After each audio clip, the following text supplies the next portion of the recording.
messieurs, bonsoir. Bienvenue dans votre journal. Très heureuse de vous retrouver à la une ce soir.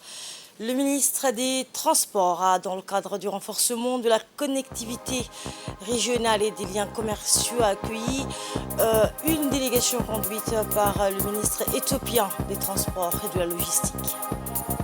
Et cette annonce, le Maroc, l'Espagne et le Portugal organiseront la Coupe du Monde 2030. La FIFA a retenu à l'unanimité la candidature déposée par le triptyque donc, pour abriter cet événement. L'ambassadeur de la République populaire d'Algérie en République de Djibouti est venu aujourd'hui faire ses adieux au président de l'Assemblée nationale de l'État Mohamed El État. La rencontre a été l'occasion pour les deux hommes d'aborder l'état des relations d'amitié et de coopération existantes entre les deux pays frères et les voies et moyens qui sont susceptibles de les promouvoir. En poste à Djibouti depuis plus de 2 années, l'ambassadeur Mohamed El-Rey vient d'être appelé à d'autres fonctions dans son pays. La rencontre a été l'occasion d'aborder l'état des relations d'amitié et de coopération existantes entre les deux pays. Par la suite, le président de l'Assemblée nationale de l'État, Mohamed El État, a reçu la visite de courtoisie de l'ambassadeur du Pakistan accrédité à Djibouti. La rencontre s'est déroulée au salon d'honneur de l'Assemblée nationale en présence des proches collaborateurs du président du Parlement. Les deux personnalités ont passé en revue l'état des relations bilatérales entre Djibouti et le Pakistan.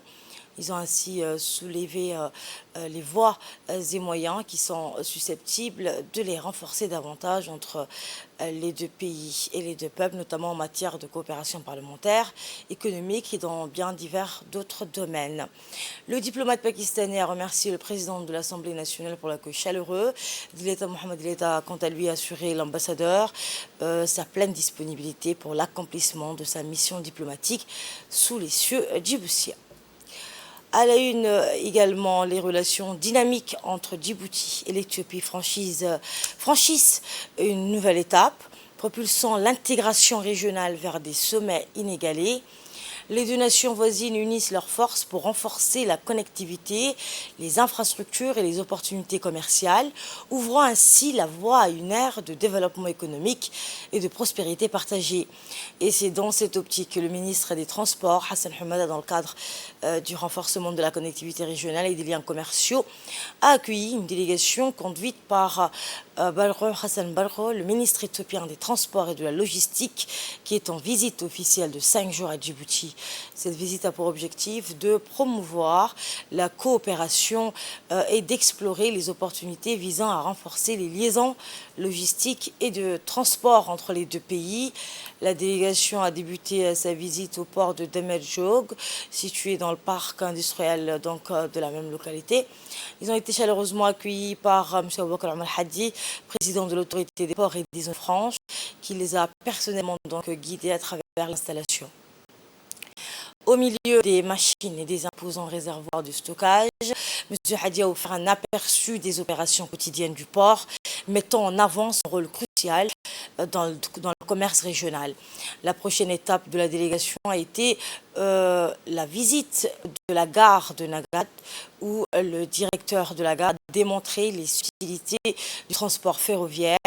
Il a souligné l'efficacité du transport ferroviaire dans le déplacement des marchandises, mettant en lumière le rôle crucial qu'il joue dans le réseau logistique de la région et renforçant la compréhension mutuelle entre les nations. Cette visite marque une avancée significative dans les efforts visant à renforcer la connectivité régionale et à promouvoir le commerce entre Djibouti et l'Éthiopie. Elle ouvre la porte à de nouvelles opportunités de coopération dans le domaine du transport et de la logistique, contribuant ainsi à dynamiser les échanges commerciaux entre les deux pays voisins.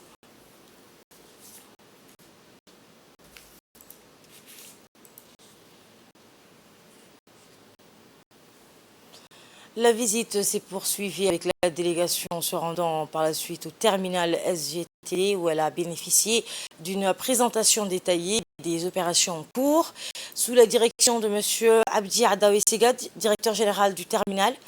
Un exposé a été présenté mettant en lumière la gestion des conteneurs, les procédures douanières, la coordination minutieuse des opérations logistiques garantissant un flux efficace de marchandises. Cette visite a mis en évidence l'importance stratégique de Djibouti en tant que porte d'entrée maritime vers le continent. Par la suite, la délégation s'est dirigée vers le terminal DMP et le terminal ferroviaire, accompagné du directeur général, Jama Ibrahim Darar. Celui-ci a guidé la délégation à travers le terminal en pleine activité, offrant ainsi un aperçu direct des opérations maritimes et des connexions ferroviaires cruciales. Cette visite a renforcé la perception de notre pays en tant que pilier central du réseau de transport transcontinental.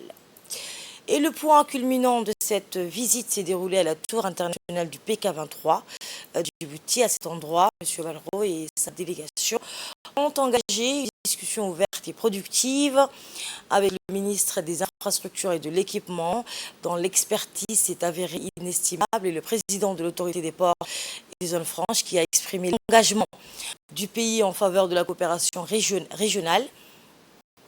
Les discussions ont porté sur leurs constatations communes, les perspectives de collaboration futures et les projets stratégiques, notamment l'amélioration de la connectivité ferroviaire, le développement de nouvelles installations portuaires et les initiatives visant à rationaliser le commerce transfrontalier. Lors de son discours en anglais, Aboubakar Al-Hadi, président de l'autorité des ports et zones franches, a chaleureusement accueilli la délégation éthiopienne. Il a souligné l'importance stratégique des ports de Djibouti pour faciliter le commerce, non seulement pour Djibouti, mais aussi en tant que port d'entrée vital pour l'Éthiopie enclavée. Il a mis en avant l'engagement indéfectible de Djibouti à maintenir des infrastructures de classe mondiale et son dévouement à fournir des services efficaces afin de renforcer le commerce régional. Cette réunion a clairement montré, a-t-il dit, la volonté de Djibouti de jouer un rôle clé dans la promotion de la coopération et de la connectivité économique entre les deux nations voisines. Dans son discours, le ministre éthiopien des Transports et de la Logistique a mis en lumière l'engagement conjoint de Djibouti et de l'Éthiopie à renforcer leurs liens dans les domaines du transport et de la logistique. Il a particulièrement souligné l'importance de disposer de corridors commerciaux efficaces et d'opérations logistiques bien organisées, mettant ainsi en avant les avantages mutuels que ces efforts peuvent apporter aux deux nations. Le ministre éthiopien a également exprimé sa confiance envers le potentiel d'une coopération encore plus étroite entre les deux pays, soulignant l'impact positif que cela pourrait avoir sur l'économie de la région. Cette vision commune de développement des infrastructures de transport et de logistique promet, il dit, de renforcer davantage les liens entre Djibouti et l'Éthiopie, stimulant ainsi la croissance économique régionale. Et dans son allocution, le ministre des Infrastructures et de l'Équipement, Hassan Hamad, a mis en avant l'essentiel des infrastructures de transport et de logistique pour le développement économique de la région. L'écoute. L'objet de leur mission porte sur deux points. C'est-à-dire la visite, ils veulent voir des visus l'état d'avancement des travaux de la route RNA, c'est-à-dire sur le tronçon des 60 km entre Daguirou et Galafi, pour voir les évolutions de travaux sur ce tronçon. Deuxième point, d'élaborer, c'est-à-dire un accord sur le service de transport des passagers entre la République de Djibouti et la République démocratique d'Éthiopie.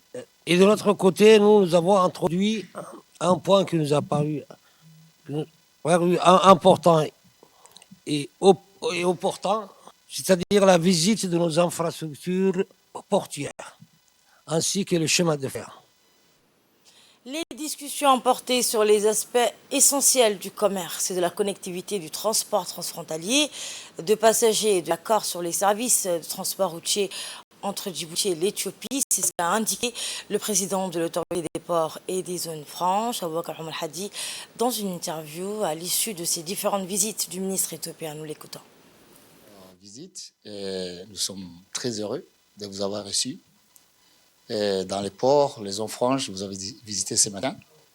Et ces projets de transport des passagers est un vieux projet entre les deux pays qui n'a pas encore été mis en place. Donc, on est vraiment très heureux parce qu'on a beaucoup d'accidents dans la route. On a beaucoup de camions de marchandises qui transportent des passagers, ce qui est illégal. Et ça va faciliter la dépopulation de nos pays de voyager à travers Galafi, à travers Balho, à travers Galilée, vers l'Éthiopie.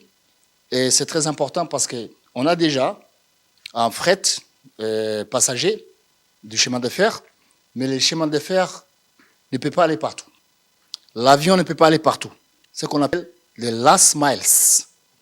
Si vous prenez un bus, il vous ramène à Kombolcha, il vous ramène à Djigdjigan, il vous amène à Mekhemt, Bahardar, la Libella, Wollo. C'est ça, c'est vraiment très important. Et ça va créer et encore booster l'économie et les échanges entre les deux pays. Dans le reste de l'actualité, le médiateur de la République et ses équipes poursuivent leur campagne de sensibilisation. Cette fois, c'était à la commune de Blaas. Des séances de sensibilisation portant sur la lutte contre les discours haineux en ligne. Objectif, préserver la paix sociale et consolider l'unité nationale. Le médiateur de la République a rappelé et mis l'accent sur les atouts de la révolution numérique, notamment l'accès à l'information interaction sociale, renforcement de la sociabilité, l'accès à des programmes éducatifs et scolaires ou encore l'apparition de la vente en ligne. Il a souligné néanmoins les dérives des réseaux sociaux avec la montée de la propagation des contenus haineux pouvant influencer de manière négative notre société et ainsi mettre à mal notre cohésion sociale. Il est nécessaire de prendre conscience que ces contenus haineux peuvent inciter à la violence et constituent ainsi une menace pour notre paix sociale.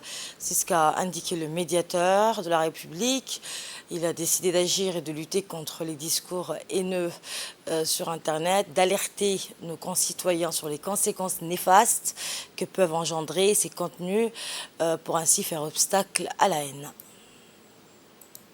De sensibilisation au CDC à la commune de Boulaos, précisément au CDC d'Enguela.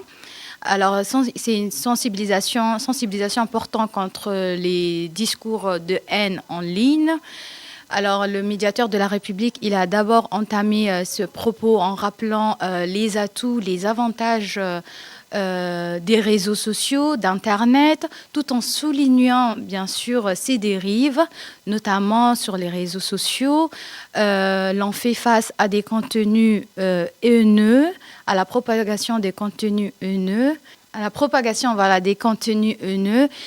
pouvant donc risquer de menacer la cohésion sociale, la paix sociale.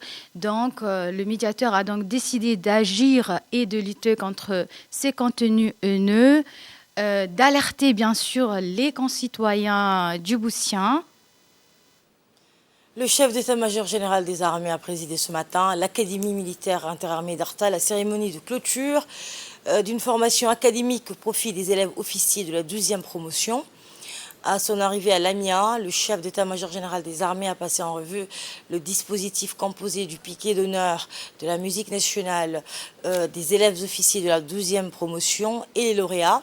Cet événement a vu la participation du sous-chef d'état-major de la Défense, du chef d'état-major de la Gendarmerie nationale, du directeur général de la police nationale, du préfet d'Arta et du président du conseil régional, ainsi que les hauts cadres de l'armée djiboutienne.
la revue des troupes a laissé place ensuite à la lecture d'un verset du Saint-Coran pour l'ouverture de cet événement, ainsi que le discours du directeur de l'AMIA, le colonel Mohamed Moumin Abdi, au cours duquel, vous l'entendrez, il a souligné l'engagement de ces jeunes à servir avec honneur et intégrité, ainsi que leur rôle essentiel dans la préservation de notre sécurité nationale. Regardez. يا أيها الذين آمنوا توبوا إلى الله توبة نصوحا عسى ربكم أن يكفر عنكم سيئاتكم ويدخلكم جنات تجري من تحتها الأنهار يوم لا يخزي الله النبي والذين معه نورهم يسعى بين أيديهم وبأيمانهم يقولون ربنا أتمم لنا نورنا واغفر لنا إنك على كل شيء قدير صدق الله العظيم. C'est pour moi un honneur et un privilège de vous souhaiter, au nom de l'ensemble du personnel de l'AMIA, les bienvenus à Arta. Nous voici à nouveau, comme chaque année, réunis pour la célébration de cet événement qui marque le début de la carrière de chaque officier. C'est un événement solennel où ces élèves vont rejoindre la grande famille des officiers. La mission de l'AMIA est de former les futurs officiers de l'armée djiboutienne, de la gendarmerie, de la garde républicaine et de la garde-côte. Depuis sa création en 2007, l'AMIA a déjà entraîné plusieurs centaines d'officiers au profit de ces institutions. Pendant les 3 années de formation à l'AMIA, ces élèves ont acquis les savoir-faire et les savoir-être de l'officier. Sur le plan technique, tactique et physique, tous les moyens humains et matériels de l'AMIA ont été mis à contribution pour permettre aux futurs officiers de progresser. Cette promotion a eu le privilège et l'opportunité d'être la première promotion à suivre le nouveau programme d'instruction. Elle a suivi une formation initiale, puis un stage d'application infanterie pour acquérir les compétences nécessaires pour commander une section d'infanterie. Créé par un arrêt présidentiel en 2022, ce stage d'application est le résultat de réformes profondes des programmes d'instruction de l'AMIA et dont le but est d'accentuer notre autonomie à entraîner nos officiers sur le territoire national. Officiers de la 12e promotion, au nom de l'ensemble des militaires de l'AMIA, je tiens à vous féliciter chaleureusement pour vos accomplissements remarquables. Votre parcours jusqu'à ce jour a été marqué par un dévouement sans faille, des heures d'études acharnées, une quête incessante de la connaissance. Vous avez surmonté les défis académiques, physiques et personnels pour atteindre ces moments importants de votre vie et de votre carrière. Aujourd'hui, en recevant les galons de sous-lieutenant, vous devenez non seulement les diplômés de notre académie, mais aussi les ambassadeurs de l'excellence et de la persévérance. Je profite de cette tribune pour remercier au nom de tous les personnels militaires de l'AMIA, Monsieur le général de corps d'armée, chef d'état-major général des armées, pour sa confiance et son soutien constant. Et le chef d'état-major général des armées, le général de corps d'armée, Zakaria Cheikh Ibrahim, a par la suite procédé à la remise des galons pour les lauréats du stage. Il a ensuite exprimé ses vives félicitations à l'endroit des officiers stagiaires et leur encadrement et a indiqué également que cette cérémonie de remise de fin de formation est le fruit de leur dur labeur.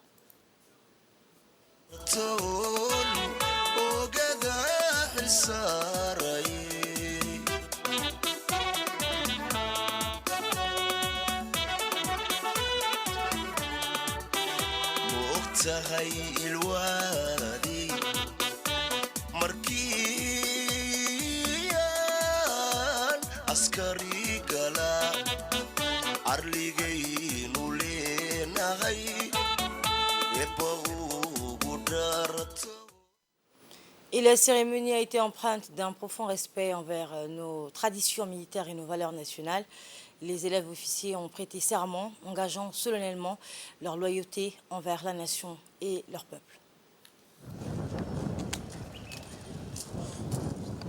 بسم الله الرحمن الرحيم. بسم الله الرحمن الرحيم. أنا أقسم بالله العظيم. أقسم بالله العظيم.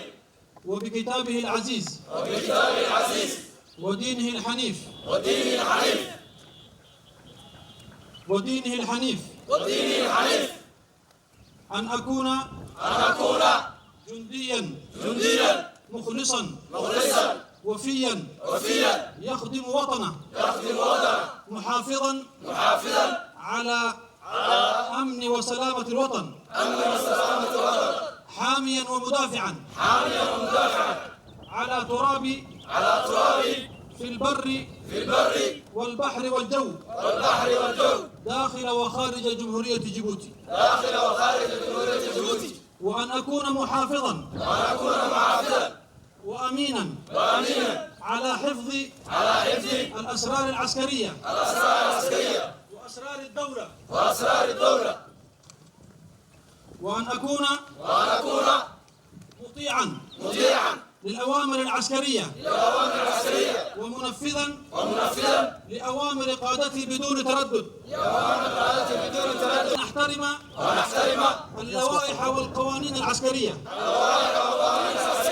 والمنظمة لمؤسسة جمهورية جيبوتي وأن أكون مخلصا لفخامة الرئيس ورئيس الحكومة القائد الأعلى للقوات المسلحة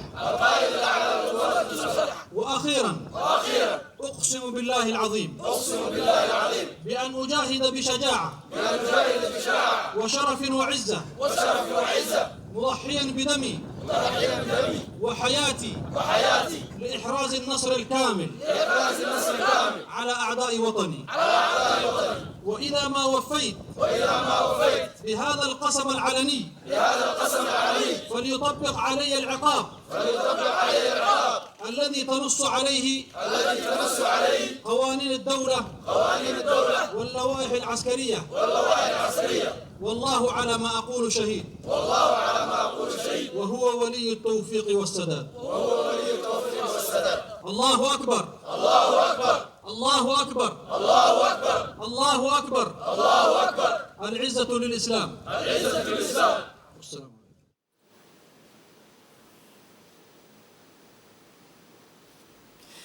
Le maire de la ville de Djibouti informe à l'ensemble de la population que des opérations des ramassages des animaux errants démarreront donc très bientôt sur l'ensemble du territoire de la ville de Djibouti.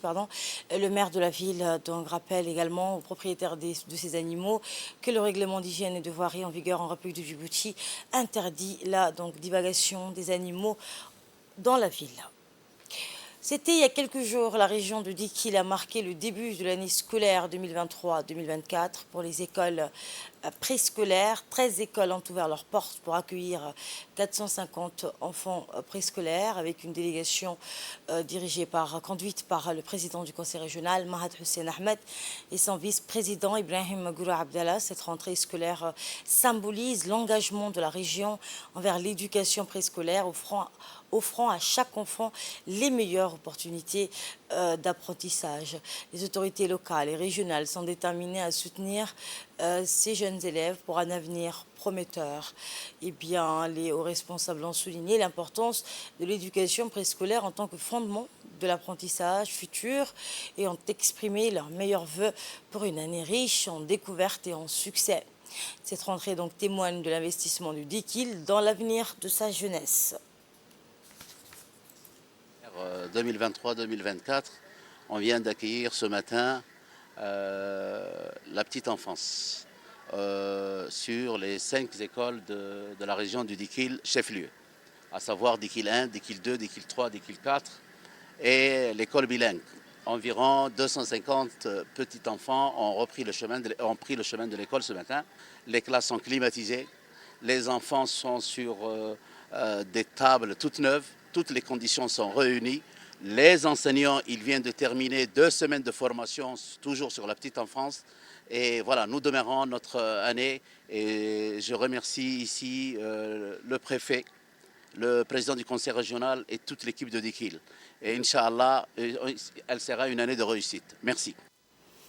Sous la direction du président de la Fédération djiboutienne de football, accompagné du vice-président de la Confédération africaine de football, Souleymane Abel Hassan, l'équipe nationale féminine U20 se prépare intensivement pour son dernier entraînement avant de s'envoler vers la Tanzanie.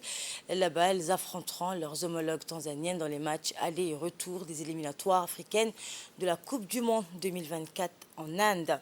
L'ensemble de la nation attend avec impatience ces rencontres décisives. Le président de la Fédération djiboutienne de football a tenu à adresser ses meilleurs voeux à l'équipe nationale féminine. Il leur a souhaité bonne chance et beaucoup de succès dans leur préparation et lors du match.